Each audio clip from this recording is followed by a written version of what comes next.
ভাই মুম্বাই লেগেছে পানি আর আমাদের গাছ কাটা এখন পুরো বন্ধ। তাই একটা বড় দেখি ব্লগ বানাচ্ছি যে আপনাদের দেখি ব্যাকগ্রাউন্ড ভিডিও দেখেন। এই যে আমরা ময়দানের ভেতরে গাছ কাটছি, পেছনে দেখেন এই যে বড় বড় টাওয়ার দেখা যাচ্ছে মুম্বাই, দেখেন পানি পড়ছে, দেখেন এখনও পানি লেগেছে, গাড়ি পুরো পার্কিং হয়ে আছে আর আমাদের কাজ পুরো বন্ধ। ভিজি ভিজি মানে বানাচ্ছি ব্লগটা আপনাদের জন্যে। আর আমার ভিডিও আপনাদের কেমন লাগে তবু আমি তো জানি না ভাই, তবু যে যেখান থেকে দেখছেন অবশ্যই একটা কমেন্ট রাখবেন। আর আমরা এইভাবে ভাই কষ্ট করি, ভিডিও বানাই, বহুত মেহনত করি, বহুত কষ্ট করি, আর আপনারা সাপোর্ট করবেন একটু ভাই। পানি মাথায় আমাদের কোনো ছুটি নাই ভাই, এদের মাথা মাথা সব ভিজে গেল, আপনারা দেখতেই পাচ্ছেন পুরো পানি পড়ছে, ভিজি ভিজি আমি এখন ব্লগ বানাচ্ছি।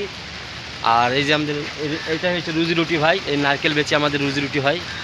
তো আমি জানি না কে কোথায় থেকে দেখছেন আমাদের ভিডিও, যে যেখান থেকেই দেখেন না কেন একটা কমেন্ট রাখবেন ভাই, আর এই কমেন্টের মাধ্যমে আপনাদের আমি রিপ্লাই করব। আর এই যে ক্যামেরা ঘোলা ঘোলা হয়ে গেল পানিতে, যে বড় বড় গাছ ভাই সব পানিতে ভিজে গেল, সর্বনাশ করে দিল পুরা। তো ভালো থাকবেন, সুস্থ থাকবেন ভাই, আর বেশি আর কী বলবো বলেন, পুরো মাথা ভিজে গেল পুরা পানিতে। তো এই হচ্ছে আমাদের কষ্টের ভিডিও, ব্যাকগ্রাউন্ড ভিডিও। পুরো ময়দানের ভেতরে গাছ কাটছি একা একা, তাই বকছি ভাই, ভালো লাগছে না, আপনাদের মাঝে শেয়ার করছি।